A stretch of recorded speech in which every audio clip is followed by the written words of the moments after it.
కొణిదెల పవన్ కళ్యాణ్ అనే నేను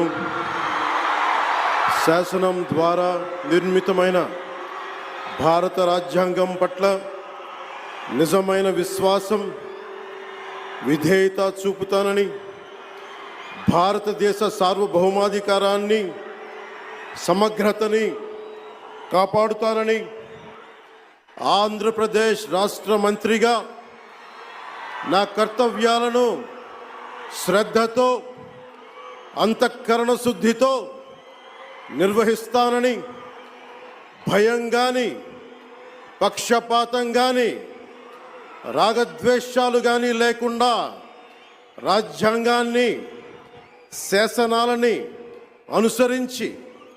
ప్రజలందరికీ న్యాయం చేకూరుస్తానని దైవ సాక్షిగా ప్రమాణం చేస్తున్నాను.